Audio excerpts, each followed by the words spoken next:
Hello जय जगन्नाथ सांग माने तो आजिर भिडटी बहुत इंटरेस्टिंग हबार अच्छी जेहेतु आमे आज प्लान करुचु तिरुपति बालाजी पाखक दर्शन करने तो एठी बापुडू को लेकिन आमे तिरुपति बालाजी बाहरी जाइचु एबे समय पाखापाखि 3टा हम कहीं आम लंच सारी भाविलु बालाजी को दर्शन करके राति 10टा बेलू आसिक रूम रे पहुँची जीवु जेहेतु आम तिरुपति रे रहूचु तो आमको किछि तो आइडिया अच्छी कहीं धर आम रोथुबा दूर जगार तो तिरुपति बालाजी पाखु आसवा तो माइंड रे बहुत किछि भावना नहीं कि आसवा केमिति हम दर्शन केमिति कौन तो जेहेतु आम एठी रोचु पाखरे तो आमको एटा आमर सेकेंड टाइम हम जर्नी तो आम एठी पहुँची जाइछु नंदी सर्किल रे सेठू आम बस धरी नेलु कहीं ये लोकल बस सब जाऊँगी एटा आम नॉन एसी रे जाइथिले कहीं आम दिन टाइम रे जेहेतु जाइथिले तो पहाड़र सौंदर्य माने नॉन एसी रे देखा बहुत मजा लगे तो एठी हजबैंड टिकेट आपन को देखौथिले तो नॉन एसी रो बस गुड़ाक 80 टंका नौची आउ एसी बस गुड़ाक 110 टंका नौची पर पर्सन तो आम ये आसिकी चेक पॉइंट रे पहुँची गलु ये देखु बहुत सारा भिड़ केतिके गाड़ी लगी तो आपन को सेठू अनुमान लगी पारिबो कि ये माने केते मात्रा रे भिड़ हुए लक्ष लक्ष लोक ये माने सब बेले आसुचंती तो हजबैंड तल को ओह्लैकी जाइए जेहेतु मु छोट पिला को सांगरे धरची तो बस ड्राइवर मना कले मु तल को जीवाई एठी सब चेक पॉइंट वगैरह सब सरीगला तो आमे हजबैंड मु बस रे पुणी बसिकी एबे जाऊचु पहाड़ ऊपर को कहीं ना आमे पहाड़ तलू चढ़िले पहाड़ ऊपर को जीवाई 45 मिनिट लगुच ठाकुर पाखे पहुँचापी आपड़ ये देखिपारे माने केते सुंदर माने व्यू आसूची माने पहाड़र एते ग्रीनरी आपन को देखिले माने मन भरी जीव ठाकुर पाखु जीवा पर्यंत माने तलू ठाकुर पाखु जीवा पर्यंत एते सुंदर व्यू आसीबा आपन दिन रे जेतबे आसीबे आपन दिन समय आसीबे ऊपर को जावाई कहीं दिन समय व्यूटा बहुत सुंदर लगे आउ राति टाइम रे तो आपन बेसी किसी देखि पारिबेनी कहीं सिटीर सहरर माने लाइट गुड़ा खाली आपन को देखा होथबो तो दिन टाइम रे देखंतु केमिति व्यू आसीबो आउ राति टाइम रो व्यू रो बहुत माने पार्थक्य अछि मते तो लागुची मु जम्मू काश्मीर के आउ कोडी पळि आसी कानी एते सुंदर देखा होची व्यू आपन विश्वास करि पारिबेनी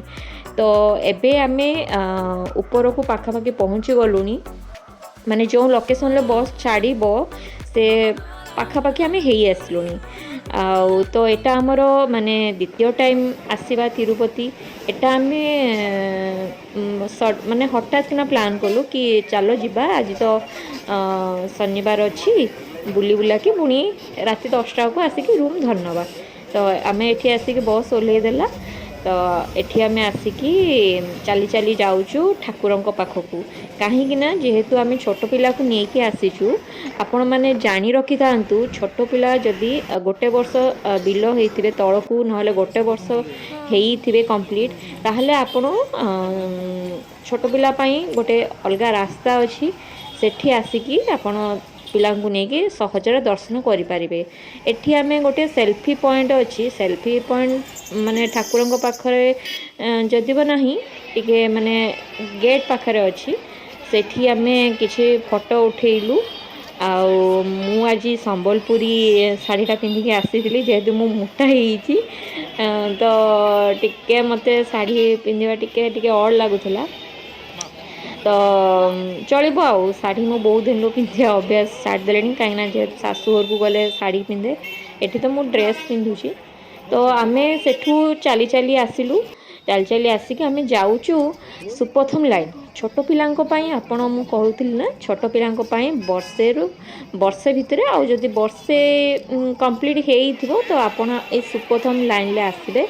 2 ରୁ 3 घंटा भितरे दर्शन हो जिवो आपण किछि भी प्रॉब्लम होबनी तो आम ये आसिक जोता रखीदेलु जोता रखिक आम ए तल को जाऊँ तल को जाकि सुपथम लाइन ले आम धाड़ी करवा आउ सेठी मोबाइल सब देदबा आउ बापा माँकर आधार कार्ड निहाती आवश्यक। छोट पिला को नहीं जदि आसुवे ताहले आपण बापा माँकर आधार कार्ड जेरक्स कॉपी निहाती आणवे। आउ पिलार डेट ऑफ बर्थ सर्टिफिकेटा निहाती सांगरे हिनकी आसीथिबे। तो ये जे बैरिकेड देखुं से बैरिकेड्रे सबू लाइन लगे। तो आम दर्शन सारिके पलि आसलु जेहेतु ये मोबाइल एंट्री नाला तो आम किसी भिड कर नथिलु। आम दर्शन सारिके आसिकी ये बाहर देखु केते लाइट्र सजासजी होती माने सेठी आपन छिड़ा हेबे आपन जानि पारिबे मु कहूची। तो आपन सेमती किसी अनुभव करें आपन आसिक ये थोड़े दर्शन निहाती करूँ। ये संध्या टाइमटा माने ठंडा ठंडा पवन टिके दौची आ लाइट सजा ही पूरा आपन देखिए जदि माने आखि पूरा माने झलसी जीव एते सुंदर देखा होची। तो एठी हमको जड़े ओडिया फैमिली देखा हेले से जाजपुर थिले तो आमको से देखा हेले कथबार्ता कले। तो आम ये किसी टाइम पाई टिके बसिलु आउ बापुल तो बसवा दौ न थाए कहीं जानी थे छोट पिला सी देखुं ता बापा को केमी से हैरान करुँची सी गोटे जगार बसबनी आउ भी आम केमी छाड़ी पारू एत लोक हेले आउ जदि छाड़ू पुणी छुआ को खोजापी भी टाइम लगे। तो ता बापा जाइए जोता आने मुझे बुलाऊली तो आपण भी निहाती आसतु दर्शन करिकी जातु बहुत भल लगे। दूर हो पारे आपण भी बहुत प्रकार ये सुविधा अच्छी सेमती ना जे ये खाइबा पीबार भी सुविधा अच्छे फ्री रे आपण खाइबा दे पारिबे आउ तापरे आपण को बहुत प्रकार सुविधा अच्छी। आपण देखि पारुछन केते लक्ष लक्ष लोक आसुछन एठी माने सेमिति किछि सीजन नाही जे भगवान को दर्शन करने आसबे। तो ये सबू टाइम रे केबे भी आप देखिए जे माने मंदिर फांका अच्छी माने भक्त आसी ना कि अल्प अच्छा सबू बड़े लाइन लगी। आपड़ बेरिकेड रे ही देखि पारुथिबे बहुत लोक लाइन लगी। तो ये पाखापाखि समय हो गलानी 8टा हो 8टा पाखापाखि हो। आम जेहेतु प्लान करुचु किछि पाखापाखि एरिया बुलीबू कहीं आम फास्ट टाइम जे आसीथिलु दिन टाइम रे आसीथिलु तो सबु जगह बुलाबुली कर देथिलु। तो एबे जेहेतु सेकेंड टाइम आसीचु तो आउ किछि बेसी जगह बुलाबुली न करी भाबिलु अन्नप्रसादम फ्री रे जोटी खाइबा दिया होची सेठी खाइबा खाई पुणी घर को रिटर्न करी जिवु। सांग माने आपण जदि तिरुपति केबे आसे पई प्लान करूचंती ताहले आपण जदि चाहुचंती अल्प समय भितर दर्शन करिया पई ताहले आपण को 3 मास पूर्वरु आपण को स्पेशल एंट्री टिकेट काटिया पई पड़िबो जार प्राइस होची 300 टंका। जदि आपण ताहाकू किनि पारु नाहंती आपण फ्री रे दर्शन करिया पई चाहुचंती तो आपण आसिक एठी लाइन लगे पारिबे। जो दिन आसीबे से दिन लाइन लगे पारिबे हेले ता आपण को बहुत टाइम लागिबो 8 घंटा हो पारे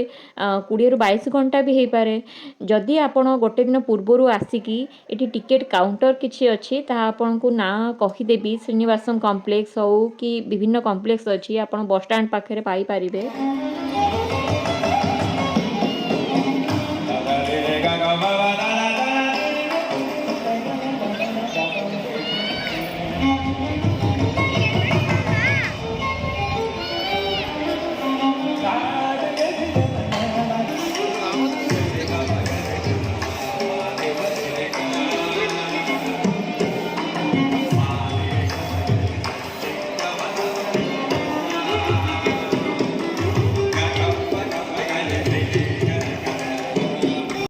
आपण जदि भुवनेश्वर आसुचंती तिरुपति ताहले आपण रेनीगुंटा जंक्शन ले पहुँची पारिबे बाय ट्रेन माध्यम रे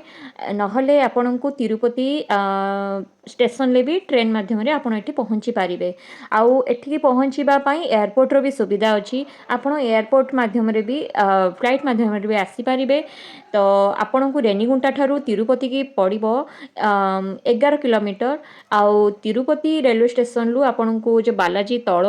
पहाड़ तळ को पड़िबो आपण को 3.5 किलोमीटर आउ एयरपोर्ट रु तिरुपति दर्शन पई पड़िबो आपण को 10 किलोमीटर। जदि आपको अधिक तथ्य जानवर अच्छी ताहले मते कमेंट करंतु, मु गोटे सेपरेट वीडियो आपको आनिबी।